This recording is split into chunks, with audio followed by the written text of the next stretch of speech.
Welcome to our channel. ఈరోజు వీడియోలో జామెట్రీలో ఉన్నటువంటి ఇంపార్టెంట్ క్వశ్చన్స్ కొన్ని డిస్కస్ చేస్తాను, మీకు ఎక్స్ప్లెయిన్ చేస్తాను. సో ఇది పేపర్ 1, పేపర్ 2 వాళ్ళకు ఇద్దరికీ ఉపయోగపడుతుంది. సో పేపర్ 1, పేపర్ 2 వాళ్ళు చూడొచ్చు. సో మరి ఇక్కడ జామెట్రీలో ప్రీవియస్ క్వశ్చన్ పేపర్స్ ఒకసారి అనాలిసిస్ చేసి ఏ మోడల్లో అడుగుతున్నాడు అనేది జామెట్రీ క్వశ్చన్స్ ఒక 10 క్వశ్చన్స్ మీకు ఎక్స్ప్లెయిన్ చేస్తున్నాను. చూడండి ఆ మోడల్ క్వశ్చన్స్. ఈ క్వశ్చన్స్ మీరు ప్రాక్టీస్ చేస్తే కంపల్సరీ జామెట్రీ నుంచి వచ్చే క్వశ్చన్స్ ఆన్సర్ చేయగలుగుతారు. సో మరి సబ్స్క్రైబ్ చేసుకోండి, స్కిప్ కాకుండా చూడండి. చూద్దాం ఒకసారి క్వశ్చన్ నెంబర్ 1. ఈ TET paper 1 and paper 2 geometry important questions. ఒకసారి క్వశ్చన్ 1కి ఒకసారి వెళ్ళినట్టయితే చూడండి. ఇక్కడ question 1లో the adjacent angles of a parallelogram are 3x and x plus 48. Then the smaller angle of the parallelogram is అని. ఒక సమాంతర చతుర్భుజం యొక్క ఆసన్న కోణాలు 3x మరియు x ప్లస్ 48 అయితే ఆ సమాంతర చతుర్భుజంలోని చిన్న కోణం ఎంత? చిన్న కోణం ఎంత అంటుండు. ఆ సమాంతర చతుర్భుజంలో చిన్న కోణం ఎంత అంటుండు. ఒకసారి చూద్దాం. మరి సమాంతర చతుర్భుజం యొక్క ప్రాపర్టీస్ ఏంటి? మనకు ఆల్రెడీ జామెట్రీలో చతుర్భుజాల గురించి ప్రాపర్టీస్ నేర్చుకున్నాం. సమాంతర చతుర్భుజంలో ఆసన్న కోణాలు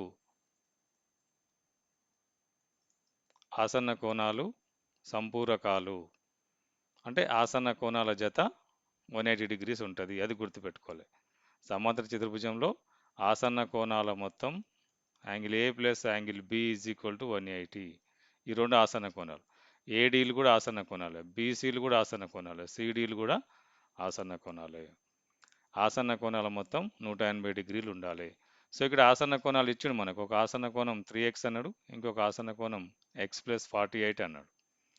సో మనకు ప్రాపర్టీ సమాంతర చతుర్భుజంలో యొక్క ప్రాపర్టీ ఏంటి? ఆసన్న కోణాలు మొత్తం 180 కావాలి. సో ఇప్పుడు మనం ఇక్కడ 3x plus x plus 48 is equal to 180 తీసుకుంటాం. అంటే ఆసన్న కోణాలు మొత్తం సంపూరకాలు, వాటి మొత్తం 180కి సమానం చేసుకుంటాం.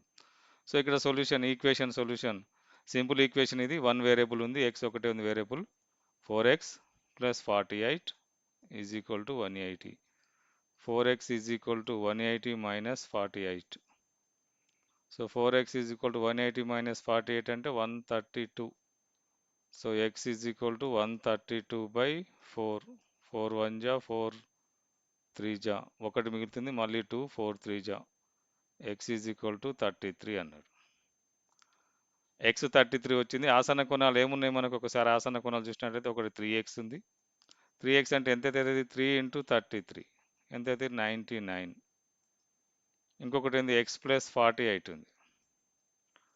x ప్లస్ 48 అంటే 33 ప్లస్ 48 ఎంత వస్తుంది? 70, 81 వస్తుంది. ఒక కోణం ఏమో 81 ఉంది, ఒకటి 99 ఉంది. 81, 99. సో 81, 99 కాబట్టి మరి ఎదురెదురు కోణాలు కూడా ఏముంటాయి ఇప్పుడు మనకు? ఒకటి 81 అయినప్పుడు ఇంకొకటి 99 అయింది. ఇంకో మూడో కోణం కూడా 89 ఉంటుంది, 81 ఉంటుంది, నాలుగో కోణం 99 ఉంటుంది. సో ఇప్పుడు ఇవి సమాంతర చతుర్భుజం యొక్క కోణాలు. అంటే రెండు ఎదురెదురు కోణాలు సమానం. ఈ రెండు ఎదురు కోణాలు, ఈ రెండు ఎదురు. ఇందులో చిన్న కోణం ఏది మరి? 81. 81 ఎక్కడుంది? Option C is the correct answer. So ఇక్కడ చిన్న కోణం అడిగినా, పెద్ద కోణం అడిగినా, పెద్ద కోణం అడిగితే 99. అది కూడా ఇచ్చింది చూడండి. కన్ఫ్యూజ్ అయ్యే అవకాశం ఉందని పెద్ద కోణం కూడా ఇచ్చింది ఇక్కడ 99. సో చిన్న కోణం అడిగింది కాబట్టి ఇట్లా ఆసన్న కోణాలు సమాంతర చతుర్భుజంలో కానీ రాంబస్లో కానీ సేమ్ ప్రాపర్టీ ఉంటుంది కోణాలకు సంబంధించి. రాంబస్, సమాంతర చతుర్భుజం ఈ రెండింటి గురించి అడిగే అవకాశం ఉంది కాబట్టి ఇక్కడ సమాంతర చతుర్భుజం మీకు ఎక్స్ప్లెయిన్ చేశాను. రాంబస్ అడిగినా ఇదే మెథడ్ ఫాలో కావచ్చు. చూడండి క్వశ్చన్ నెంబర్ 2. ఒక సమబాహు త్రిభుజం యొక్క భుజం 4 సెంటీమీటర్లు అయితే ఆ త్రిభుజం యొక్క ఎత్తు ఎన్ని సెంటీమీటర్లు? ఎత్తు అడిగిండు. సమబాహు త్రిభుజం భుజం ఇచ్చిండు మనకు. సమబాహు త్రిభుజం 4 4 4 అన్ని భుజాలు సమానం కాబట్టి 4, 4, 4 ఇచ్చాడు. ఎత్తు కనుక్కోమన్నాడు.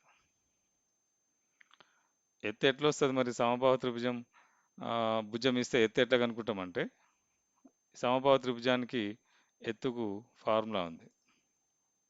√3/2 ఏ. ఏ అనేది ఆ భుజం యొక్క సమబాహు త్రిభుజం యొక్క ఒక భుజం ఏ అనేది. వైశాల్యానికి అయితేనేమో ఏ ఈజ్ ఈక్వల్ టు √3/4 A² వస్తుంది వైశాల్యం అయితే. సో ఇక్కడ ఎత్తు అడిగింది కాబట్టి మనకు ఎత్తే కావాలి కాబట్టి √3/2 ఏ. ఏ అంటే ఎంత ఇచ్చింది మనకు? భుజం ఎంత ఇచ్చి సింపుల్కి వచ్చినది. ఫార్ములా తెలిస్తే సింపుల్ ఆన్సర్ 4 రాయాలి ఆడ. H is equal to √3/2 into 4. 2 1 జా 2 2 జా అంటే 2√3. 2√3 ఎక్కడుంది? B is the answer. ఒక సమబాహు త్రిభుజం యొక్క భుజం 4 సెంటీమీటర్లు అయితే దాని ఎత్తు 2√3 సెంటీమీటర్లు. సో ఇక్కడ ఫార్ములా గుర్తుపెట్టుకోవాలి. ఎత్తు √3/2 ఇంటూ ఏ.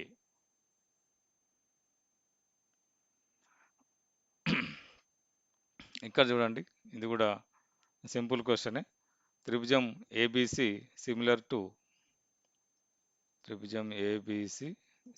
టు త్రిభుజం పిక్యూఆర్ అన్నాడు. Similarity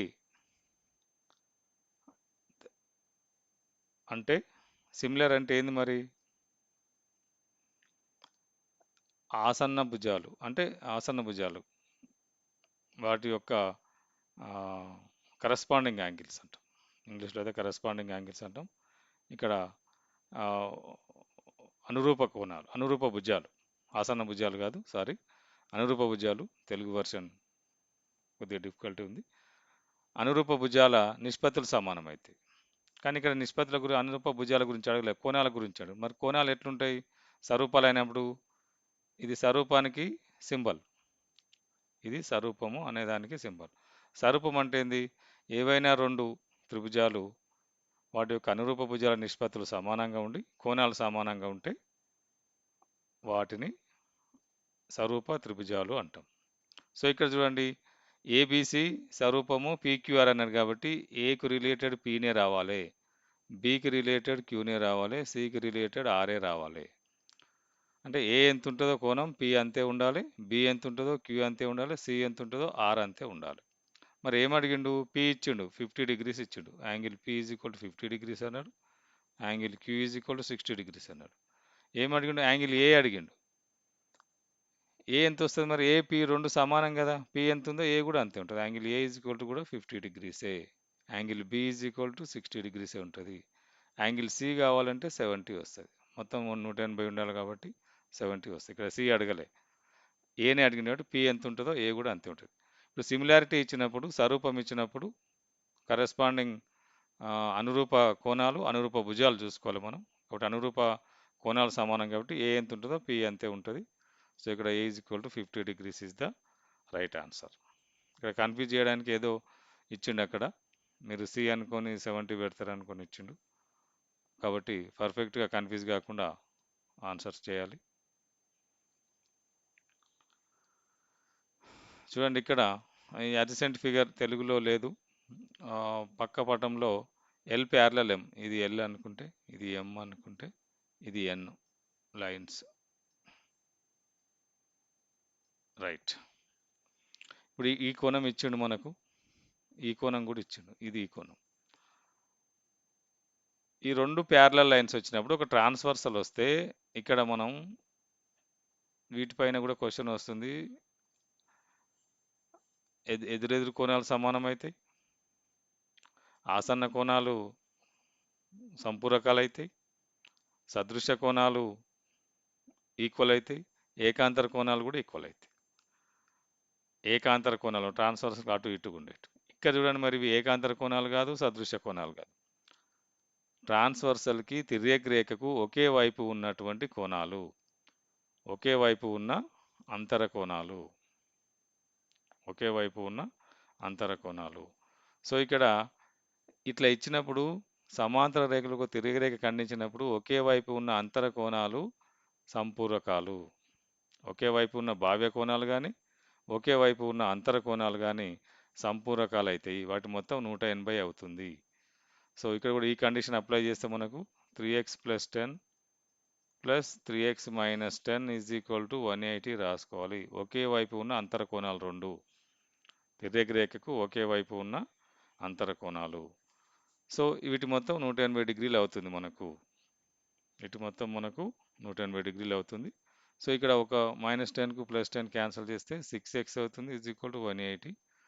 x is equal to 180/6, 20. x ఎంత 20. ఏం అడిగిండు ఇక్కడ మనకు? x ఈజ్ ఈక్వల్ టు అడిగిండు అంతే. x ఈజ్ ఈక్వల్ టు అడిగిండు, sorry 30, 6 3 30, x 30, x is equal to అడిగిండు 30. So A is the right answer.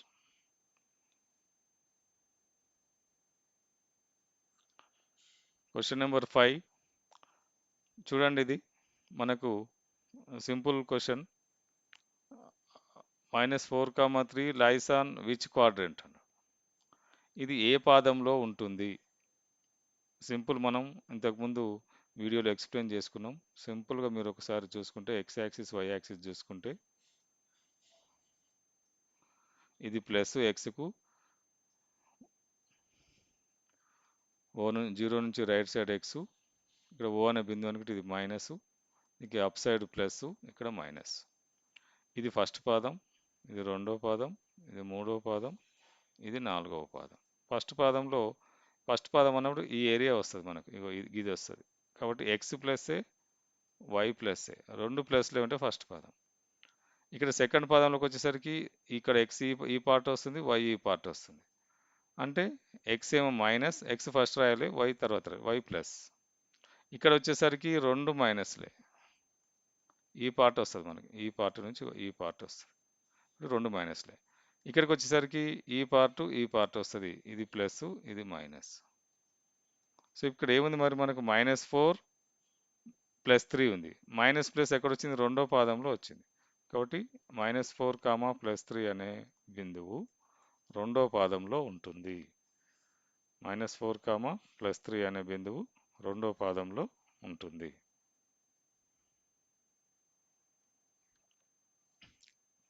చూడండి, ఇక్కడ క్రింది వాటిలో ఏది అసత్యం అని, ఏది తప్పు అని అంటున్నాడు. Which of the following is false. First English చూద్దాం. In rectangle diagonals are equal. In rectangle, diagonals are bisectors. In rectangle, diagonals are perpendicular bisectors. In rectangle, adjacent angles are supplementary. Which is false అంటుండు. ఏది తప్పు అంటుండు. దీర్ఘచతురస్రంలో కర్ణాలు సమానం అంటుండు. దీర్ఘచతురం యొక్క properties మనం చూసుకున్నట్లయితే కర్ణాలు సమానం అనేది రెండిట్లలో వస్తుంది. ఒకటి దీర్ఘచతురస్రంలో, ఒకటి చతురస్రంలో. కాబట్టి ఇది రైటే, కర్ణాలు సమానం. దీర్ఘచతురస్రంలో కర్ణాలు సమానమే, చతురస్రంలో కర్ణాలు సమానమే. సమాంతర చతుర్భుజంలో రాంబస్లో కర్ణాలు సమానం కాదు. దీర్ఘచతురస్రంలో కర్ణాలకి ఇక్కడ వికర్ణాలు అని వచ్చింది. దీర్ఘచతురంలో కర్ణాలు పరస్పరం సమద్వికరణన చేసుకుంటాయి. కర్ణాలు సమద్వికరణన అనేది అన్నిట్లలో చేసుకుంటాయి. సమాంతర చతుర్భుజంలో సమద్వికరణన, రాంబస్లో సమద్వికరణన అయితే వస్తుంది, దీర్ఘచతురస్రంలో వస్తుంది, చతురస్రంలో వస్తుంది. కాబట్టి ఇది కూడా రైటే మనకు ఆన్సర్, కానీ రాంగ్ కావాలి. దీర్ఘచతురస్రంలో కర్ణాలు లంబ సమద్వికరణన చేసుకుంటాయి. లంబ సమద్వికరణన ఎక్కడ చేసుకుంటాయి? దాని తర్వాత ఒకటి చూద్దాం. దీర్ఘచతురంలో ఆసన్న కోణాలు సంపూరకాలు. ఎస్, ఆసన్న కోణాలు సమాంతర చతుర్భుజం, రాంబసు, దీర్ఘచతురస్రం, చతురస్రం, ఈ నాలుగిట్లలో ఎదురెదురు కోణాలు సమానం, ఆసన్న కోణాలు సంపూరకాలు అవుతాయి. ఇది కూడా రైటే. ఈ లంబ సమద్వికరణన అనేది ఎక్కడ వస్తుంది? లంబ సమద్వికరణన కర్ణాలు చతురస్రంలో వస్తుంది, రాంబస్లో వస్తుంది, దీర్ఘచతురస్రంలో రాదు. కనుక ఇది మన కరెక్ట్ ఆన్సర్. ఇవి కావు. ఈ స్టేట్మెంట్ రైటు, కానీ రాంగ్ స్టేట్మెంట్ అడిగింది కాబట్టి 3 C is the right answer. So ఇక్కడ ప్రాపర్టీస్ కంపల్సరీ క్వశ్చన్ అడుగుతుంది కాబట్టి మీరు ప్రాపర్టీకి సంబంధించిన వీడియో ఉంది. ప్రతి డయాగ్రామ్కు ప్రాపర్టీసు, చతురస్రం ఉంది, దీర్ఘచతురస్రం ఉంది, రాంబస్ ఉంది, సమాంతర చతుర్భుజం కూడా ఉంది. సో అన్నిటికి సంబంధించిన ప్రాపర్టీస్ ఒక వీడియోలో నేను ఎక్స్ప్లెయిన్ చేశాను, కావాలంటే మీరు అక్కడ చూసుకోవచ్చు. చూడండి, in triangle ABC, AB equal to AC అన్నాడు. ఏబిసి ట్రయాంగిల్లో ఏబి ఈక్వల్ టు ఏసీ అని ఇచ్చిండు. Angle B is equal to 50 degrees అంటుండు. యాంగిల్ ఏ ఎంత అంటుండు. Angle B equal to 50 degrees. అంటే ఇక్కడ ఏంది కండిషన్ ఏంది మనకు? రెండు భుజాలు సమానం. ఏబిసి అంటే ఈ రెండు ఏబి ఈక్వల్ టు ఏసీ అన్నాడు. ఈ రెండు సమానం కాబట్టి ఇది ఐసోసెల్స్ ట్రయాంగిల్ అంటే సమద్విబాహు త్రిభుజం. రెండు భుజాలు సమానంగా ఉంటుంది. ఎప్పుడైతే సమద్విబాహు త్రిభుజంలో రెండు భుజాలు సమానం అవుతాయో రెండు కోణాలు కూడా వాటి ఎదురెదురు కోణాలు కూడా సమానమే. ఏబికి ఎదుటి కోణం సి, ఏసీకి ఎదుటి కోణం బి, ఇవి కూడా సమానం. ఇక్కడ చూడండి, ఇక్కడ ఏది రెండు సార్లు వచ్చింది కదా, అది తీసేస్తే angle B equal to angle C అన్నట్టు. If AB is equal to AC then angle B is equal to angle C. AB is equal to AC అయినప్పుడు యాంగిల్ బి యాంగిల్ సి రెండు సమానం అవుతాయి. బి ఎంత ఉంటుందో సి కూడా అంతే ఉంటుంది కాబట్టి బి ఎంత ఇచ్చిండు మనకు? 50 ఇచ్చిండు. యాంగిల్ బి 50, యాంగిల్ సి కూడా 50నే. మరి ఇప్పుడు ఏ ఎంత అవుతుంది? మూడింటి మొత్తం 180 కాబట్టి అన్నిటి మొత్తం చేస్తే ఇది ఎంత వచ్చింది? 100 వచ్చింది. ఇంకెంత తక్కువ ఉంది మనకు? 80 తక్కువ ఉంది 180 కావాలంటే. So 80 is the right answer. Angle A is equal to 80 degrees. Angle A is equal to 80 degrees.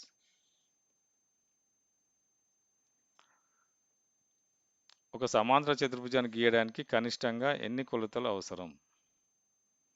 ఒక సమాంతర చతుర్భుజం గీయాలంటే ఎన్ని కొలతలు అవసరం? ఇంతకుముందు వీడియోస్లో కూడా ఇట్లాంటి క్వశ్చన్స్ వచ్చినట్టున్నాయి.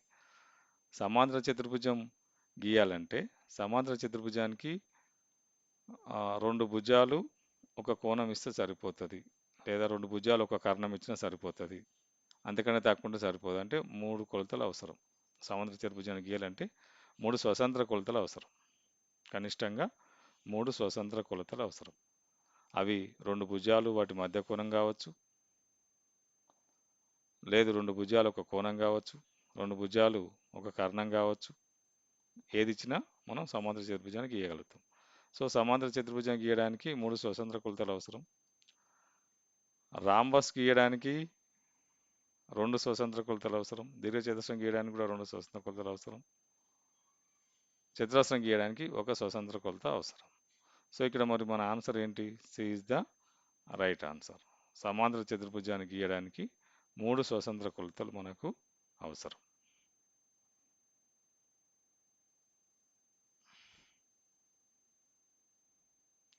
ఒక రాంబస్ యొక్క భుజం 13 సెంటీమీటర్లు మరియు దాని ఒక కర్ణం 10 సెంటీమీటర్లు అయితే రాంబస్ వైశాల్యం ఎన్ని చదరపు సెంటీమీటర్లు అంటారు.